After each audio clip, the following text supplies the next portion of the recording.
Hello. तो आज हम साइंस लेकर चलने वाले हैं बेटा, क्लास 10th का इलेक्ट्रिसिटी। ठीक है, क्या इलेक्ट्रिसिटी। इसमें से आपका न्यूमेरिकल्स बहुत आते हैं इलेक्ट्रिसिटी से। ठीक है, क्या न्यूमेरिकल्स बहुत आते हैं, तो इसको हम आपको रिवीजन तौर पे मैं इसको लेकर चलने वाला हूँ। ठीक है, तो सबसे पहले हम देखते हैं इलेक्ट्रिसिटी होता क्या है। क्या इलेक्ट्रिसिटी होता क्या है, तो देखते हैं भैया इलेक्ट्रिसिटी क्या होता है आपका नॉर्मल इलेक्ट्रिसिटी। ठीक है, इलेक्ट्रिसिटी जो आपका जो ये डिवाइड हुआ वो दो पैटर्न्स में डिवाइड हुआ। ठीक है, फर्स्ट होता है स्टैटिक इलेक्ट्रिसिटी, स्टैटिक इलेक्ट्रिसिटी, और दूसरा जो होता है वो होता है करंट इलेक्ट्रिसिटी। क्या होता है करंट इलेक्ट्रिसिटी, क्या होता है करंट इलेक्ट्रिसिटी। अब ये जो स्टैटिक इलेक्ट्रिसिटी होता है ये क्या होता है, ये मूव नहीं करता है, यानी ये रेस्ट पे रहता है। ठीक है, ये रेस्ट पे होता है, डू नॉट मूव। ठीक है, और करंट इलेक्ट्रिसिटी क्या होता है, करंट इलेक्ट्रिसिटी आपको मूव करता है, यानी कि प्रोड्यूस करता है, produce an electric current, produce an electric current, produce an electric current. Electric current क्या करता है, प्रोड्यूस करता है। ठीक है, इलेक्ट्रिक करंट क्या करता है, प्रोड्यूस करता है, और ये क्या करता है आपका रेस्ट पे रहता है। अब जैसे मान लो कि उलन है, जो सर्दी के जो कपड़े होते हैं वो क्या होता है आपका स्टैटिक इलेक्ट्रिसिटी में आएगा। ठीक है, और करंट इलेक्ट्रिसिटी में क्या आएगा आपके पास, प्रोड्यूस एन इलेक्ट्रिक करंट। ये मोशन होता है, यानी कि मूव करता है ये। ठीक है, जैसे चार्ज मूव करना। ठीक है, क्या चार्ज मूव करना। तो अब यहाँ पे आ जाती है बात आपका इलेक्ट्रिक चार्ज। क्या इलेक्ट्रिक चार्ज, अब इलेक्ट्रिक चार्ज क्या होता है। अब देखो इलेक्ट्रिक चार्ज क्या होता है, इलेक्ट्रिक चार्ज में क्या होता है आपके पास, इलेक्ट्रिक चार्ज टू टाइप्स का होता है। क्या होता है, टू टाइप्स का होता है। फर्स्ट होता है आपके पास पॉजिटिव चार्ज। क्या होता है, पॉजिटिव चार्ज, और सेकंड होता है आपके पास नेगेटिव चार्ज। क्या होता है, पॉजिटिव चार्ज, और सेकंड होता है आपके पास नेगेटिव चार्ज। ठीक है, क्या होता है पॉजिटिव चार्ज और नेगेटिव चार्ज। इसको आप ऐसे डिनोट लिख सकते हो, पॉजिटिव चार्ज, और इसको आप लिख सकते हो नेगेटिव चार्ज। ठीक है, इसका जो ऐसा यूनिट होता है आपका, ऐसा यूनिट, इसका ऐसा यूनिट होता है कूलम। क्या होता है, कूलम। ठीक है, ऐसा यूनिट क्या होता है, कूलम होता है, जिसको हम C से डिनोट करते हैं। क्या करते हैं, C से डिनोट करते हैं। अब मान लो कोई सा वायर ले लिया, अगर हम वायर लेते हैं, मान लो कि ये मेटालिक वायर हो गया, अब ये आ जाएगा क्या पॉजिटिव, और ये हो गया नेगेटिव। तो ये जो वायर होता है मेटालिक वायर में, इसमें जो चार्जेस फ्लो होता है वो पॉजिटिव और नेगेटिव, इसमें जब प्रोड्यूस होता है तो यही इलेक्ट्रिक करंट आपका प्रोड्यूस होता है। ठीक है, तो आगे हम चलते हैं अब इलेक्ट्रिक करंट। ठीक है, तो अब हम क्या करेंगे आपका, इसमें एक हम फॉर्मूले देख लेते हैं पोटेंशियल डिफरेंस का। क्या देख लेते हैं, पोटेंशियल डिफरेंस।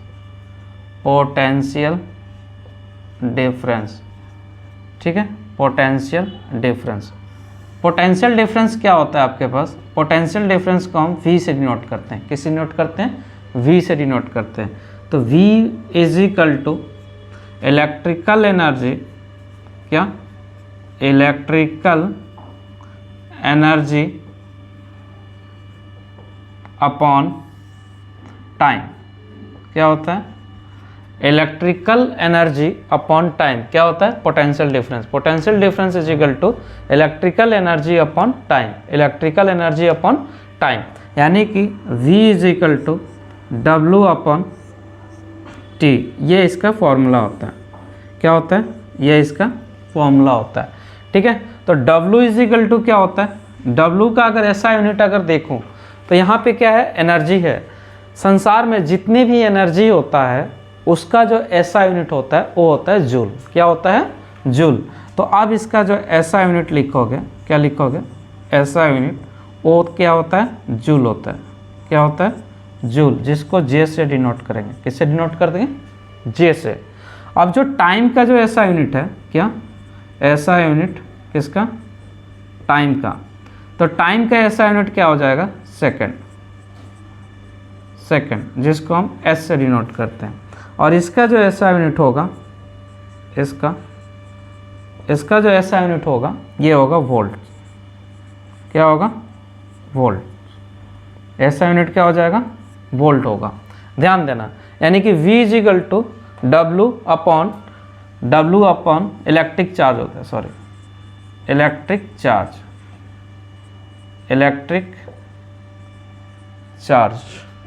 चार्ज होता है। यहाँ टाइम नहीं होता है, यहाँ पे होता है इलेक्ट्रिक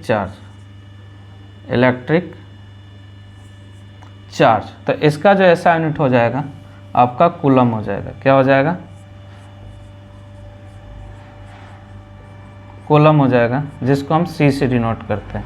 ठीक है, तो potential difference is equal to electrical energy upon electric charge. क्या? Electric charge.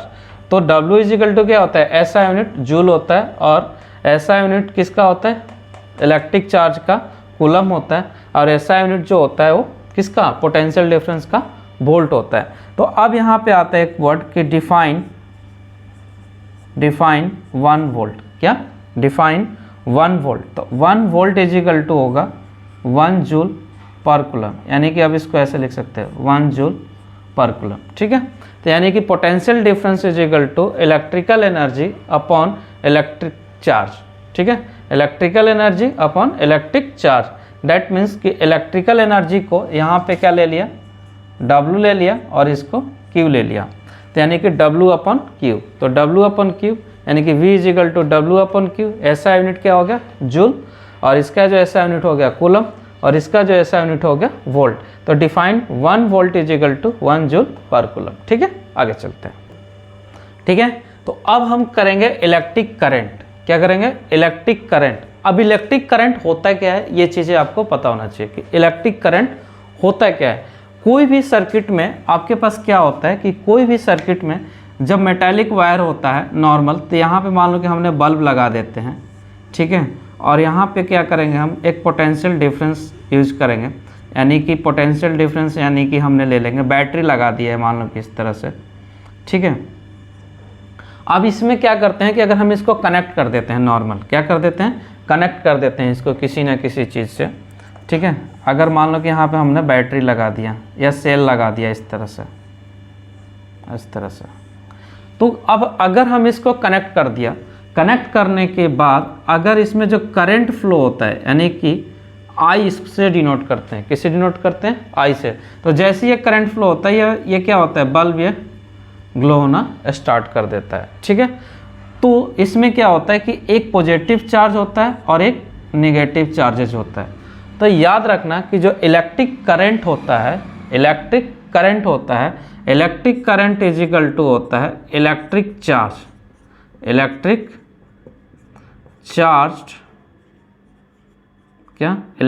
चार्ज अपॉन में टाइम।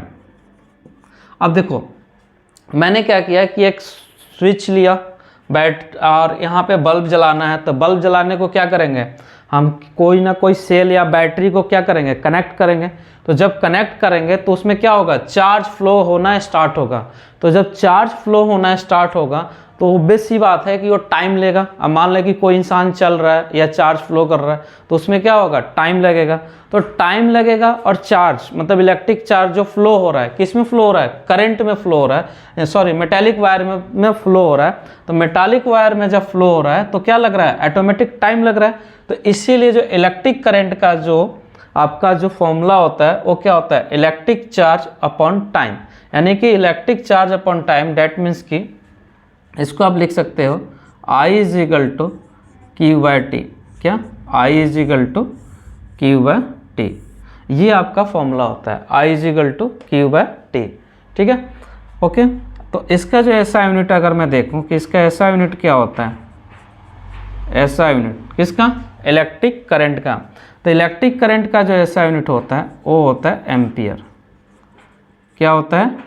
एम्पियर। ठीक है, और इसका जो ऐसा यूनिट होता है, इसका जो ऐसा यूनिट होता है वो होता है कूलम। क्या होता है? कूलम। कूलम को हम इससे C से डिनोट करते हैं, और इसका जो ऐसा यूनिट होता है आपको पता है सेकंड होता है। क्या होता है? सेकंड होता है। तो I इज इक्वल टू, यानी कि अब यहाँ पे आप लिख सकते हो डिफाइन 1 एम्पियर। क्या? Define 1 ampere. तो 1 ampere is equal to 1 coulomb upon में सेकेंड। तो डैट मीन्स कि इसको आप ऐसे लिख सकते हो 1 ampere is equal to 1 coulomb second inverse. ठीक है, ये चीज़ है। एक चीज़ और आपको यहाँ पे ध्यान देना है कि जो करंट जो फ्लो होती है, क्या जो करंट जो फ्लो होती है वो क्या होता है कि positive to negative direction flow होती है। क्या होती है? करंट जो फ्लो होती है वो पॉजिटिव टू निगेटिव डायरेक्शन में फ्लो होती है। बट यहीं पे अगर आपके पास इलेक्ट्रॉन्स होगा तो इलेक्ट्रॉन्स रिवर्स प्रोसेस में फ्लो होती है, निगेटिव टू पॉजिटिव। तो इस बात को आपको ध्यान रखना है। तो electric current is equal to क्या हो गया? Electric current is equal to electric charge upon time, और इसका जो ऐसा यूनिट होता है क्या होता है? एम्पियर होता है। किसका? करंट का। और इलेक्ट्रिक चार्ज का कूलम, और टाइम को तो आपको पता ही है सेकंड होता है। तो define the 1 ampere is equal to 1 coulomb upon second. तो 1 एम्पियर को आप ऐसे लिख सकते हो। ठीक है, नेक्स्ट की तरफ।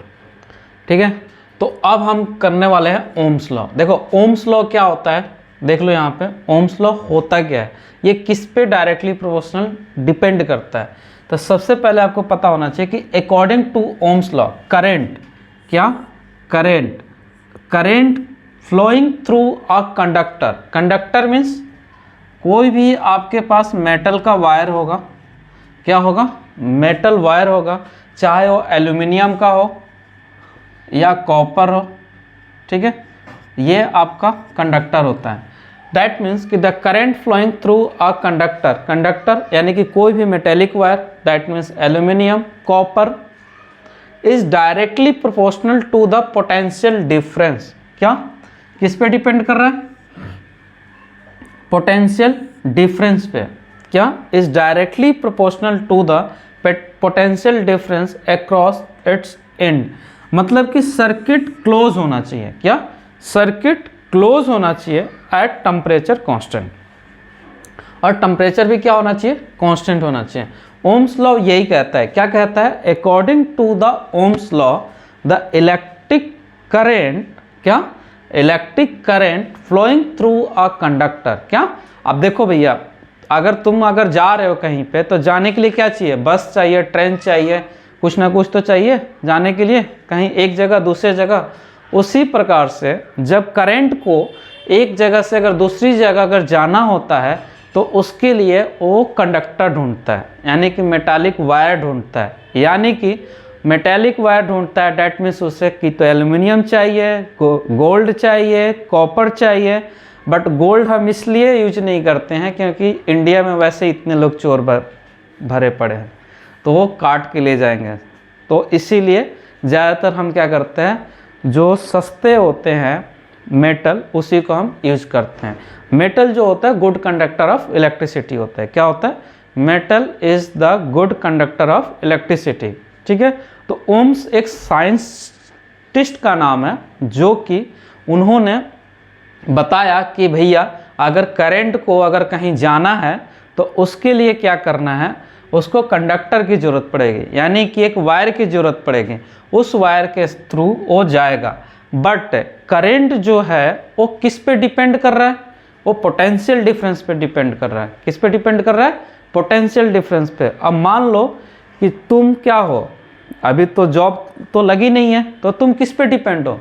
अपने मम्मी या पापा पे डिपेंडेंट हो। अगर मान लो कि तुम्हारे पापा मान लो कि 50 रुपये दिए, तो क्या करोगे? आप किसी शॉप पे जाओगे, वहाँ कुछ खा कर आ जाओगे। वहीं अगर 50,000 मिल जाए तो आउट ऑफ स्टेशन चले जाओगे। तो आप किस पे डिपेंड हो? अपने पापा पे डिपेंड हो कि पापा जितने आपके पैसे देंगे उतने आप क्या करोगे? एक्सप्लोर करोगे। उसी प्रकार से करंट जो है, ये करंट ये करंट जो है ये किस पे डिपेंड है, आपका पोटेंशियल डिफरेंस पे डिपेंड है। किस पे डिपेंड है, पोटेंशियल डिफरेंस से डिनोट, इसको हम V से डिनोट करते हैं और करंट को I से डिनोट करते हैं। किससे डिनोट करते हैं, ये I से, ये V से, यानी कि टोटली जो पोटेंशियल डिफरेंस पे डिपेंड है कौन, करंट। जैसे कि तुम अपने पापा पे डिपेंड हो कि पापा जितने पैसे देंगे उतने आप क्या करोगे, इंजॉय करोगे। वैसे ही जितना पोटेंशियल डिफरेंस प्रोवाइड होगा किसमें, कंडक्टर में, उतना ही करंट क्या होगा, बढ़ेगा। ठीक है, तो ये चीज़ें आपको ध्यान रखना है। तो अब चलो देखते हैं। आप देखो इसके लिए जो सर्किट बनेगी कैसे बनेगी। अब मान लो कि ये आपके पास क्या है, ध्यान देना, इसको क्या बोलते हैं अभी बता दूंगा। ठीक है, ये अब यहाँ पे क्या है आपके पास, प्लस माइनस प्लस माइनस। ठीक है, ये चीज़ है। ओके, ठीक है। अब ये देखो ये है प्लस और ये है माइनस। ठीक है, अब ध्यान दो, अब ये करंट फ्लो हो रहा है। मैंने बोला ना कि जो करंट फ्लो होने का जो डायरेक्शन है वो उसकी जो डायरेक्शन है पॉजिटिव टू नेगेटिव है। क्या है, पॉजिटिव टू नेगेटिव है। ठीक है, अब ये जो ऐसे ऐसे जो देख रहे हो ना, इसको बोलते हैं रेजिस्टेंस। क्या बोलते हैं, रेजिस्टेंस। ठीक है, क्या बोलते हैं इसे, रेजिस्टेंस बोलते हैं। क्या बोलेंगे, रेजिस्टेंस। तो R जो होगा वो रेजिस्टेंस होगा। ठीक है, ध्यान से। अब देखो यानी कि करंट फ्लो हो गया, यानी कि ये पोटेंशियल डिफरेंस। ठीक है, that means according to Ohm's law I किस पे डिपेंड हो रहा है, डायरेक्टली प्रोपोर्शनल टू, बोलो, directly proportional to V। And इसको आप ऑटोमेटिक आप लिख सकते हो, पहले करंट आएगा या पोटेंशियल डिफरेंस आएगा। ऑब्वियस सी बात है कि मैं अगर मान लो कि तुम्हें सारे मैंने सामान दे दिया और मैंने बैटरी लेकर भाग गया, ठीक है, तो तुम कैसे करंट फ्लो कराओगे, नहीं फ्लो कराओगे ना। अब तुम्हारे पापा पैसा देंगे नहीं, तुम एकदम प्लान करके बैठे हो आज तो हम चलेंगे घूमने। ठीक है, तो वही हाल है इसका। ठीक है, करंट और पोटेंशियल डिफरेंस पे समझ लो ये पापा है इसके लिए। ठीक है, ना ये फ्लो करेगा, ना ये देगा अपना पोटेंशियल डिफरेंस वोल्टेज, ना ही ये फ्लो करेगा। ठीक है, समझ आया। ओके, तो V डायरेक्टली प्रोपोर्शनल टू, आप क्या लिख दोगे, I। क्या लिख दोगे, V directly proportional to I। That means कि V is equal to R I, यानी कि इसको आप ऐसे लिख सकते हो, V is equal to IR। क्या, V is equal to IR क्या होता है, V is equal to IR। ठीक है, अब देखो V क्या होता है, V होता है पोटेंशियल डिफरेंस, I क्या होता है, electric current, electric current, electric current, electric current. R क्या है आपके पास, रेजिस्टेंस। R क्या है, रेजिस्टेंस। क्या है, रेजिस्टेंस। ठीक है, यहां तक ध्यान समझ आ गया। ठीक है, अब चलो आगे चलते हैं।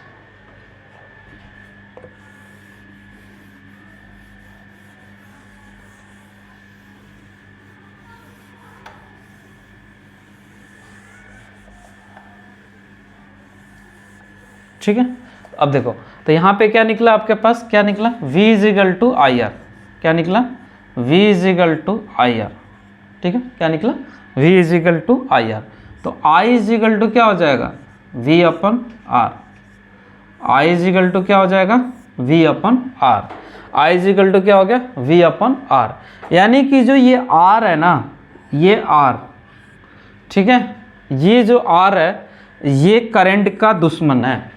क्या है, करंट का दुश्मन है। अब ये कह रहा है कि ये करंट बोलता है कि मुझे इस साइड जाना है, रेजिस्टेंस बोलता है कि तुझे नहीं जाना है। ठीक है, यानी कि जितना रेजिस्टेंस कम होगा, क्या, जितना रेजिस्टेंस कम होगा उतना समझ लेना कि जो मेटेलिक वायर में जो करंट फ्लो होगा वो ज़्यादा होगा, मतलब कि इसको रोकने वाला कोई नहीं है। ठीक है, क्या, इसको रोकने वाला कोई नहीं है, इसको जो रोकने वाला है कौन है, रेजिस्टेंस है। ठीक है, तो जो electric current I directly proportional to V and electric current inversely proportional to resistance. क्या, I is equal to V upon R, यानी कि I directly proportional to V, यानी कि मैंने बोला ना कि तुम किस पे डिपेंड करोगे, अपने पापा पे, यानी कि I directly proportional to V। रोकेगा कौन? कोई ना कोई तो होगा तुम्हारे उसमें जो तुम्हें घूमने नहीं देने जाएगा, मतलब साथ में ना घूमेगा ना घूमने देगा। तो ये रेजिस्टेंस है, कह रहा है कि ना खाऊंगा ना खाने दूंगा, यानी कि I inversely proportional to R। यानी कि अगर इसकी अगर पावर बढ़ा दी जाएगी तो इसकी पावर क्या हो जाएगी? कम हो जाएगी। अगर इसकी पावर अगर बढ़ा दी गई तो इसकी भी पावर क्या हो जाएगी? बढ़ जाएगी। ठीक है, तो R। अब यहाँ पे बात आती है R, आ गई 100 टन। ठीक है, R आ गया, यानी कि जो R होता है इसमें भी ध्यान देना, जब ये ऊपर से नीचे आ रहा है यानी कि ये प्लस होता है। क्या होता है? प्लस होता है। और ये क्या होता है? माइनस होता है। ये प्लस और माइनस देखो यहाँ पे ऐसे कनेक्ट किया गया है, ये प्लस के साथ ये माइनस के साथ। ठीक है, तो यहाँ पे R जो है आपके पास, R होता है रेजिस्टेंस। क्या होता है? Resistance, resistance. ठीक है, और इसका जो ऐसा यूनिट होता है, ऐसा यूनिट वो होता है ओम। ठीक है, जिसको हम इस तरह से डिनोट करते हैं। ठीक है, ध्यान देना कैसे डिनोट करते हैं, ये इसको इस तरह से ओम बनाते हैं। ठीक है, तो ऐसा यूनिट क्या होता है? ओम। किसका? रेजिस्टेंस का। तो रेजिस्टेंस का आपका ऐसा यूनिट हो गया। तो ये टोटली आपका ओम्स लॉ है। ठीक है, नेक्स्ट चलते हैं। ठीक है, तो रेजिस्टिविटी, तो रेजिस्टिविटी, अब देखो रेजिस्टिविटी में क्या होता है, ये चीज़ें ध्यान दो। तो रेजिस्टिविटी में क्या होता है कि इसमें जो होता है रेजिस्टेंस कह रहा है कि जो रेजिस्टेंस होता है, अब ये भी देखा हमने, रेजिस्टेंस का सिंबल क्या है? इस तरह से। ठीक है, रेजिस्टेंस का ये सिंबल होता है। तो रेजिस्टेंस जो है वो किस पे डिपेंड करता है? तो R directly proportional to L। किस पे डिपेंड करता है? L, length. ठीक है, R inversely proportional to 1/A, मतलब area, cross sectional area, cross sectional area. अब वो एरिया किसी का भी हो सकता है। ठीक है, अब इन दोनों को अगर कंबाइंड करोगे तो आप लिखोगे R directly proportional to L/A। ठीक है, अब यहीं पे जब ये रिमूव होता है, इसको डायरेक्टली को जब हटाते हैं तो ये लिखते हैं R = ρ L/A। इसको रोहो बोलते हैं, RHO, रोहो। ठीक है, तो R = ρ L/A। तो अब यहाँ से जब इसको इधर भेजोगे तो क्या हो जाएगा? R × A = ρ × L, यानी कि इसको नीचे आएगा। तो ये जब नीचे आएगा तो आप कैसे लिखोगे? ρ = R × A/L। ठीक है, अब देखो इसका जो अगर यूनिट की बात करें तो ये मीटर स्क्वायर होगा, और इसका क्या हो जाएगा? लेंथ मीटर, और इसका क्या होगा? ओम होगा। यानी कि अगर यहाँ पे अगर मैं देखूँ तो रेजिस्टेंस के लिए क्या लिखूँ हम? ओम लिख दिया, और एरिया के लिए क्या लिख सकता हूँ? Metre square upon metre. ये इसे कट गया तो ये क्या हो गया? Ohm metre. क्या हो जाएगा? Ohm metre. समझ आ रहा है? दिख रहा है? ठीक है, ओके, चलो। तो यानी कि जो रेजिस्टिविटी का जो ऐसा यूनिट होगा वो हो गया आपके पास क्या? ओम मीटर। ये बेटा आपको 1 मार्क में आएगा, आपका डेफिनेटली आपके 1 मार्कर में आने वाला है। क्लियर? ठीक है, ओके, ठीक है। तो अब हम पढ़ेंगे आपका कॉम्बिनेशन ऑफ रेजिस्टेंस। क्या पढ़ेंगे? Combination of resistance. देखो कॉम्बिनेशन ऑफ रेजिस्टेंस में आपके पास 2 पैटर्न में है।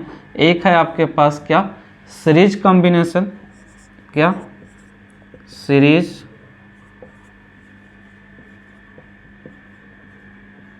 Series combination. और दूसरा जो है आपका वो है पैरेलल कॉम्बिनेशन। क्या? Parallel combination. क्या? Parallel combination. क्या? Series combination and parallel combination. ये सीरीज कॉम्बिनेशन और पैरेलल कॉम्बिनेशन होता क्या है? इसमें कुछ नहीं होता है, इन्होंने 2-3 रेजिस्टेंस को लेते हैं और उसको एक साथ आपस में जोड़ देते हैं। तो जब वो पैरेलल होगा तो उसको पैरेलल बोलेंगे, ये पैरेलल होता है। और सीरीज मतलब कि सीरीज एक दूसरे का, एक के साथ एक। पैरेलल मतलब कि तू उस साइड हम इस साइड। तो ऐसी कंडीशन के लिए पैरेलल कॉम्बिनेशन और ये सीरीज कॉम्बिनेशन, ठीक है। तो सीरीज कॉम्बिनेशन ऑफ रेजिस्टेंस क्या होता है? ऑफ रेजिस्टेंस, ठीक है, सीरीज कॉम्बिनेशन ऑफ रेजिस्टेंस। तो सीरीज कॉम्बिनेशन रेजिस्टेंस में मान लो कि मैंने 2 रेजिस्टेंस ले लिया। क्या ले लिया? 2 रेजिस्टेंस ले लिया इस तरह से, एक ये और एक और ले लिया, ठीक है। इन दोनों को मैंने इसको पोटेंशियल डिफरेंस से क्या कर दिया? जोड़ दिया। तो जोड़ने के बाद क्या होगा? कुछ नहीं होगा, ये प्लस हो गया और ये क्या हो गया? माइनस हो गया। क्या हो गया? ये प्लस हो गया और ये माइनस हो गया। तो ये क्या हो गया? R1 और ये क्या हो गया? R2। क्या? R1 और ये हो गया R2। अब यहाँ पे क्या होता है? करंट फ्लो होता है। क्या होता है? करंट फ्लो होता है। डैट मीन्स कि ये V हो गया। इसमें एक केस आपको याद रखना है, क्या कि अब जैसे मान लो कि करंट फ्लो हुआ, तो इस केस में जो करंट होता है वो कांस्टेंट होता है। क्या होता है? कांस्टेंट होता है। क्या होता है? कांस्टेंट होता है। मतलब कि जितना अगर मैं फॉलो करा रहा हूँ, मान लो कि इसको मैंने 5 एम्पियर इस सर्किट में दे रहा हूँ, तो यहाँ पे भी 5 एम्पियर मिलेगा और यहाँ पे भी 5 एम्पियर मिलेगा। ये नहीं कि यहाँ पे 2 एम्पियर मिलेगा और यहाँ पे 3 एम्पियर मिलेगा। यहाँ भी 5 मिलेगा और यहाँ भी 5 मिलेगा। बट पोटेंशियल डिफरेंस जब इसमें अगर हम फ्लो कराएंगे तो ये क्या होगा? यहाँ पे कुछ और मिलेगा और यहाँ पे कुछ और मिलेगा, ठीक है। तो यानी कि V इजिकल टू, अगर मैं टोटल देखूँ, V इजिकल टू क्या मिलेगा? V1 plus V2। तो यहाँ पे आप क्या लिख सकते हो?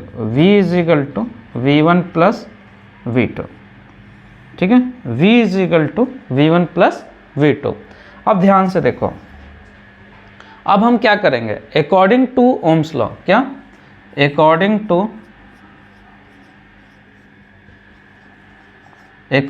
To the Ohm's law, Ohm's law. तो अकॉर्डिंग टू ओम्स लॉ क्या करेंगे? V इजिकल टू क्या? V is equal to IR। तो V इजिकल टू IR यानी कि एक फिक्स हो गया। अगर इसके पास चलता हूँ, इस वाले इसके पास, तो ये V है, ये I है, ये R1 है। तो अकॉर्डिंग टू ओम्स लॉ अगर देखूँ तो ये V हो जाएगा, यानी कि V1 मान लिया, R1 यानी कि R1 मान लिया है। करंट क्या है? सेम है, तो ये आ जाएगा VIR1, ठीक है। इसके पास चलते हैं तो ये क्या हो जाएगा? V2, ठीक है। V2 करंट यहाँ भी क्या मिलेगा? I मिलेगा, तो ये क्या हो जाएगा? IR2, ठीक है। क्लियर? अब देखो, तो V इजिकल टू क्या होता है? V1 plus V2। क्या मिलता है? V is equal to V1 plus V2। तो यानी कि that means V is equal to V1 plus V2। तो V इजिकल टू क्या हो गया? अब देखो, V1 की जगह पे क्या लिख सकता हूँ? IR1। तो यहाँ पे आप लिख लो IR1 IR2, और इस V की जगह पे क्या लिखोगे? इस V की जगह पे IR। तो यहाँ पे आप लिख सकते हो क्या? IR is equal to IR1 IR2। Clear? अब I जो कॉमन हो जाएगा तो R, अब यहाँ से भी कॉमन लोगे, R1 R2, ये इससे कट जाएगा। क्लियर? तो R is equal to R1 plus R2। क्या? R is equal to R1 plus R2। क्या? R is equal to R1 plus R2। Clear? ठीक है। तो ये आपका सीरीज कॉम्बिनेशन होगा। वैसे ही आपको पैरेलल कॉम्बिनेशन का भी करना है। ठीक है, ये समझ आ गया? कुछ नहीं करना है। इसमें एक केस आपको याद रखना है कि जो सीरीज कॉम्बिनेशन होता है इसमें पोटेंशियल डिफरेंस क्या होता है? डिफरेंट होता है, बट जो करंट होता है वो कांस्टेंट होता है। क्या होता है? करंट कांस्टेंट होता है। अब देखो इस वाले रेजिस्टेंस के पास यहाँ कुछ होगा, इस वाले रेजिस्टेंस के पास यहाँ पे कुछ होगा, तो ये आपको ध्यान देना है, ये आपको 2 मार्क्स में आना ही आना है डेफिनेटली, ठीक है। वैसे हम पैरेलल कॉम्बिनेशन का देखते हैं, ठीक है, ठीक है। अब हम करेंगे पैरेलल कॉम्बिनेशन। पैरेलल कॉम्बिनेशन में भी 2 रेजिस्टेंस ले लेते हैं। क्या ले लेते हैं? 2, 3 भी ले सकते हैं। तो 2 रेजिस्टेंस हमने ले देखते हैं। तो अब यहाँ से देखो, हमने इस तरह से रेजिस्टेंस बना दिया, इस तरह से, यहाँ भी इस तरह से रेजिस्टेंस बनाया, ठीक है।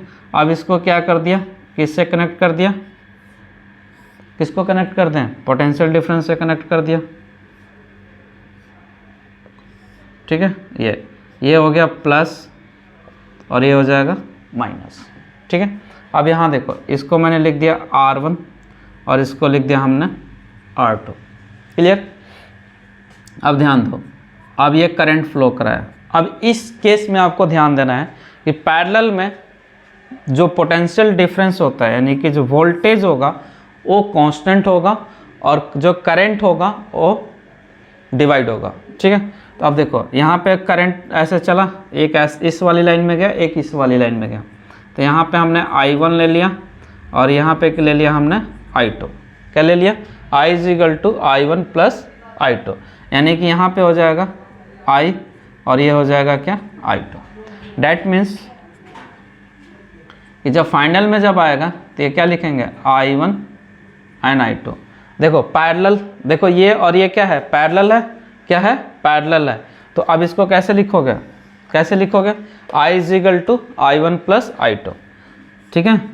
I = I1 + I2, क्या, I = I1 + I2। अब ध्यान दो, जो ये पोटेंशियल डिफरेंस है इनमें हर जगह सेम होगा, ठीक है, clear, okay. According to Ohm's law, according to the Ohm's law, according to the Ohm's law। तो Ohm's law के अकॉर्डिंग क्या लिख सकते हो, V = IR और I = क्या लिख सकते हो, I = लिख सकते हो V/R, क्योंकि जो मल्टीप्लाई है वो क्या हो जाता है, डिवाइड हो जाता है। क्या हो जाता है, मल्टीप्लाई है वो क्या हो जाता है, डिवाइड हो जाता है। उसी प्रकार अगर यहाँ पे अगर हम पहुँच रहे हैं इस वाले के पास, तो ये I1 है, ये R1 है, ये V1 है, यानी कि I1 जब फाइंड आउट करेंगे तो I1 = ठीक है, I1 = क्या हो जाएगा, V/R। तो ये आ जाएगा V/R1, ठीक है। उसी प्रकार से, ठीक है, उसी प्रकार से जब इसके पास चलेंगे तो ये लिखेंगे I2 और V/R2, ठीक है, क्लियर। अब इन दोनों की वैल्यू कहाँ पुट करेंगे, इस वाले केस में, ठीक है। तो I = लिखेंगे I = I1 + I2। तो I1 कितना है, V/R, I1 कितना है, V/R1 एंड V/R2, ठीक है। अब ध्यान दो, अब ये क्या है, V कॉमन ले लिया जाएगा। तो जब V कॉमन आएगा तो ये आ जाएगा 1/R = यहाँ से भी V कॉमन आएगा तो 1/R1 1/R2, ये इसे कट गया, ठीक है। तो ये आपके पास आ गया 1/R = 1/R1 1/R2, clear, okay. अब देखो ये आपका पैरेलल कॉम्बिनेशन का फॉर्मूला हो गया। बट अगर आपको डायरेक्ट न्यूमेरिकल में जो यूज़ करना है वो कैसे यूज़ करोगे, अब इसको डायरेक्ट आप लिख सकते हो R = R1 R2 R1 + R2। याद रहे ये जो फॉर्मूला है, ये जो फॉर्मूला है ये केवल 2 रेजिस्टेंस के कॉम्बिनेशन के साथ वैलिड है। अगर ये तीसरे के लिए अगर बन जाएगा तो वैलिड नहीं रहेगा। तो ये इस तरह से आपको पैरेललोग्राम इसको प्रूफ करते हैं। क्या, ये दो, एक सर्किट बनता है, फिर ये एक स्टेप्स, फिर एक स्टेप, फिर एक स्टेप, फिर एक आपके पास इस तरह से फाइनल रिजल्ट आता है। बट ये जो फॉर्मूला आप डायरेक्ट न्यूमेरिकल में हम यूज करेंगे, R is equal to R1 into R2 upon R1 plus R2। Clear? ठीक है। अगर 3 रेजिस्टेंस होगा तो कैसे करोगे? अब देखो 3 रेजिस्टेंस के लिए बस डायग्राम देख लेते हैं और फॉर्मूले याद रखना। देखो उसमें क्या होता है 3 वाले में कि अब तीन वाले कैसे बनाओगे? अब देखो ऐसे 1 2 3, ठीक है 3, तो अब यहाँ पे क्या हो जाएगा इस तरह से, ये इस तरह, ठीक है ये चीज़ है, कनेक्ट कर दिया, ये प्लस हो गया, ये माइनस हो गया, R1 R2 R3, ठीक है। ये क्या है? V है, I1 I2 I3। Clear? Okay, तो ये इस तरह से आपके पास आ जाएगा, यानी कि I1 हो गया, I2 हो गया, I3 हो गया। डैट मीन्स कि I1 I2 I3। क्लियर? तो यानी कि इसको जब हम फाइनल रिजल्ट आएगा वो आएगा 1/R is equal to 1/R1 1/R2 1/R3। Clear? ठीक है, तो ये आपका कॉम्बिनेशन ऑफ रेजिस्टेंस हो गया। ठीक है, ऑल द बेस्ट।